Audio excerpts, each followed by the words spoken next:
E aí, meus queridos cinéfilos, tudo bem com vocês? Bom, vocês já sabem, meu nome é João Pedro e eu estou aqui para trazer a primeira resenha em vídeo para o No Cinema com João Pedro, né? Bom, primeiro deixa eu explicar algumas coisas. O blog escrito não vai acabar, ele ainda vai continuar sendo a fonte primária de resenhas que eu vou fazer aqui. Mas o YouTube ele vai ser usado como um modo secundário de fazer resenhas. Eu vou usar o YouTube para fazer resenhas mais curtas, as quais eu sinto que eu não tenho nem tempo nem material para fazer uma resenha escrita bem trabalhada para o blog escrito, né? E também eu vou fazer resenhas aqui de coisas que seriam mais visuais do que audiovisuais, né? Coisas que eu realmente posso mostrar para vocês, como é o caso da resenha de hoje, como histórias em quadrinhos, livros, coisas que eu posso literalmente segurar e mostrar para vocês, sabe? Então, vamos começar, né? A resenha de hoje é de uma série de quadrinhos bem recente, para falar a verdade, chamada Paper Girls. Bom, para quem não sabe, Paper Girls é uma série de quadrinhos escrita pelo Brian K. Vaughan, que é o mesmo escritor que criou a série Saga, que é uma das minhas séries de quadrinhos favoritas, inclusive tem resenha lá no blog escrita, dos primeiros 9 volumes. E, bom, eu tava com bastante expectativa para ler Paper Girls, porque, primeiro, ela conta a história de 4 entregadoras de jornal que, durante o Halloween de 1988, elas se veem no centro de uma guerra criada por viajantes no tempo que vai acontecer no futuro. Tipo, né? Eu tinha bastante expectativa para ler isso, porque, bom, primeiro, por causa da criação do Brian K. Vaughan, por causa que vai ter uma adaptação da Amazon Prime Video dessa série, em breve. Talvez ainda estreie esse ano, eu não sei. Pela ambientação nos anos 80, que é maravilhoso e eu amo coisas ambientadas nos anos 80. Pela presença de viagem no tempo, um conceito que eu também adoro em filmes, séries e tanto faz. E por causa que foi, tipo assim, abertamente comparado a Stranger Things. Inclusive, Paper Girls é considerado Stranger Things antes de Stranger Things. Então, né, parecia ser bem promissor, né, no meu ponto de vista. E, bom, eu preciso agradecer a Angela, minha amiga dos Estados Unidos, por me recomendar Paper Girls, assim como me recomendou Saga. Então, if you're watching this, Angela, please thank you. I, I really appreciate your recommendation. Thank you so much. Bom, então, vamos começar pelo roteiro. A narrativa de Paper Girls é muito boa. Ela é envolvente, ela consegue prender você até o final.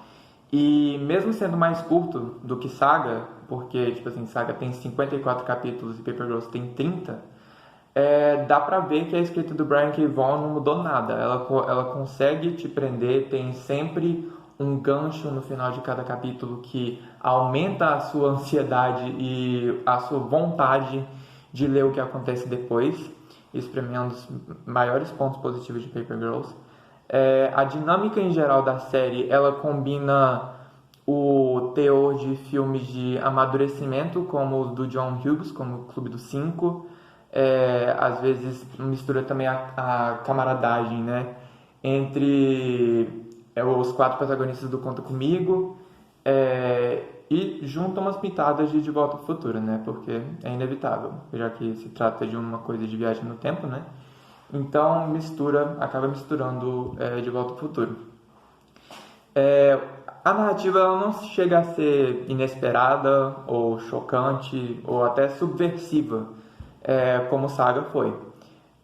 Mas talvez essa abordagem mais, entre aspas, clichê de Paper Girls é um dos maiores charmes, porque ela consegue remeter à nostalgia das narrativas às quais a gente veio se acostumar nos anos 80.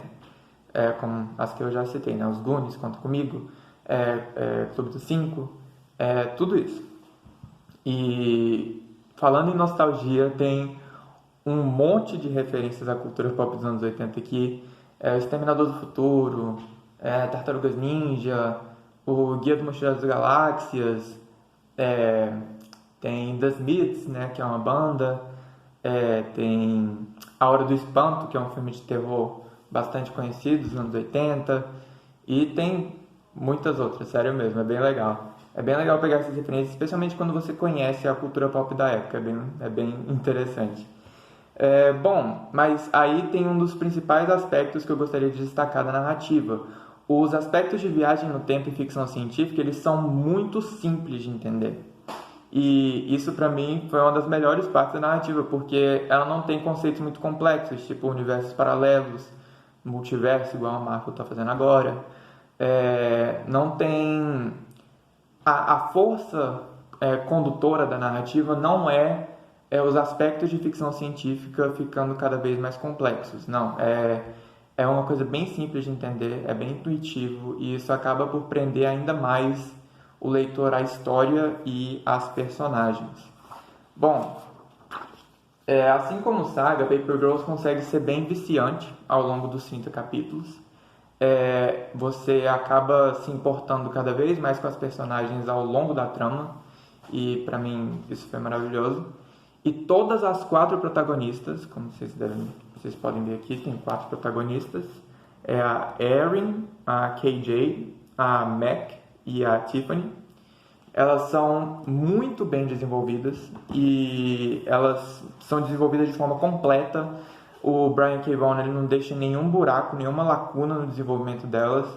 E, tipo, é algo completamente satisfatório, sabe? É uma coisa que você sente no final que foi completo e pra mim isso foi incrível.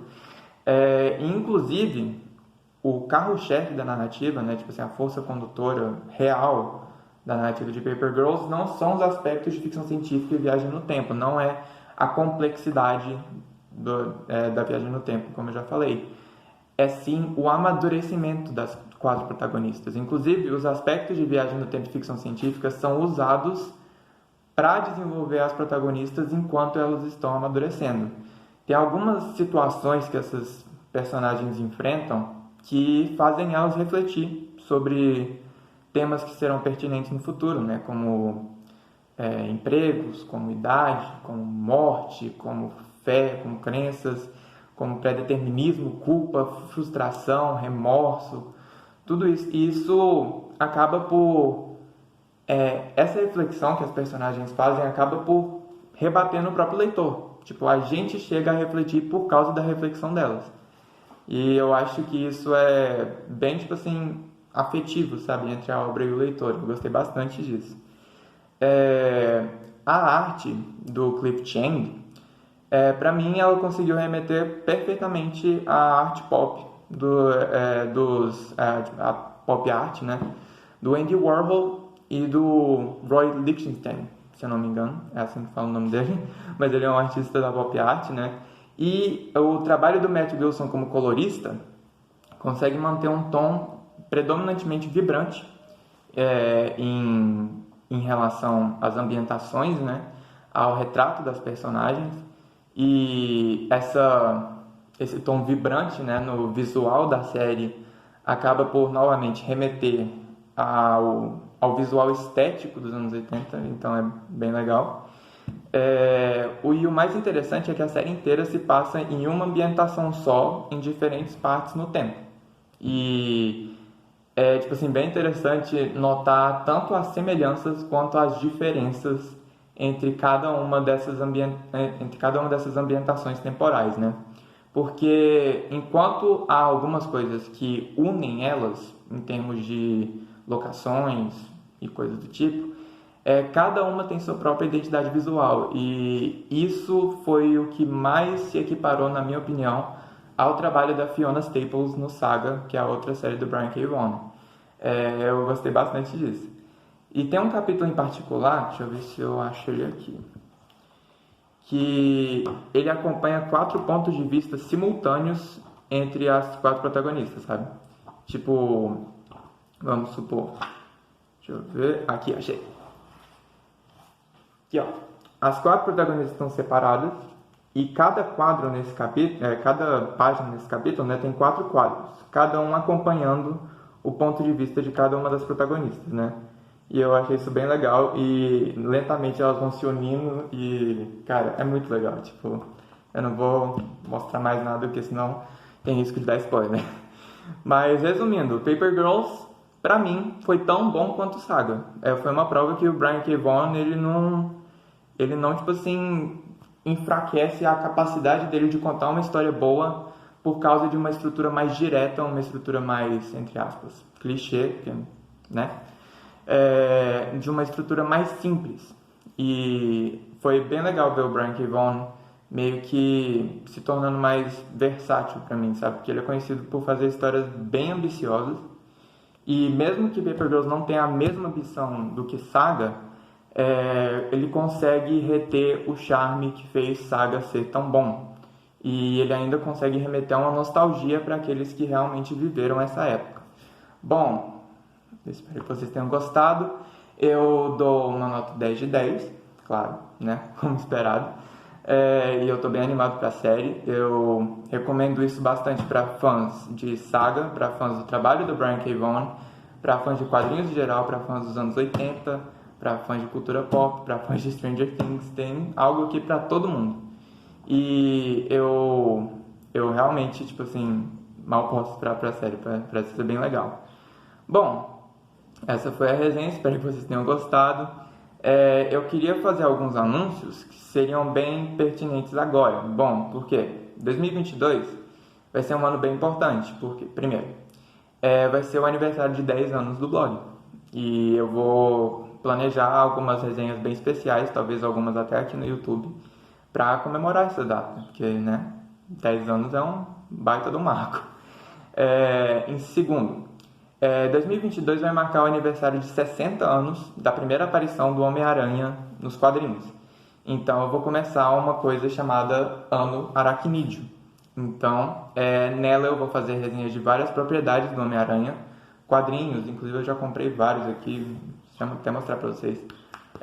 Um Dia a Mais, que é uma das narrativas mais polêmicas do Homem-Aranha, e História de Vida, que foi mais recente um pouco e é muito bem recebido. Eu vou comprar ainda mais e eu já estou jogando, estou 20%, estou completando a campanha do videogame, né, de PS4 do Homem-Aranha.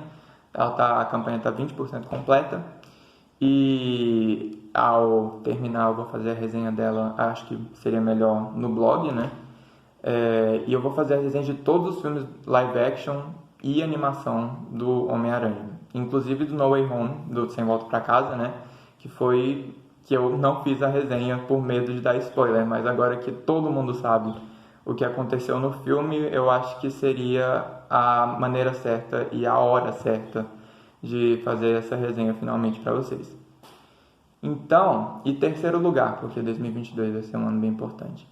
É o ano que eu planejo fazer a primeira cobertura de um evento no blog. A 14ª mostra, O Amor, a Morte e as Paixões, ela vai ocorrer, se eu não me engano, entre os dias 8 e 21 de abril, aqui em Goiânia. E promete ter vários filmes que serão promissores, tanto pela temporada de prêmios, quanto para o cenário mais artístico do cinema. E o curador dessa mostra, que é o professor Lisandro Nogueira, inclusive foi meu professor na faculdade, professor, se você estiver vendo isso, muito obrigado. Ele me deu um acesso basicamente ilimitado a essa mostra, porque eu consegui ajudar ele bastante na curadoria, e é uma coisa que eu estou bastante animado para ver, porque em todos os anos que eu já fui nessa mostra eu nunca fui de uma forma tão frequente, e isso vai ser da primeira vez que vai acontecer, que isso vai acontecer, né? E eu espero que vocês gostem do conteúdo que está por vir. Bom, é isso. Não desistam do blog escrito, por favor. E sigam o blog nas redes sociais, né? No Facebook, no Twitter, no Instagram principalmente, porque todas as novidades vão vir por lá. E é isso, gente. Eu espero que vocês tenham gostado. Até a próxima. Falou!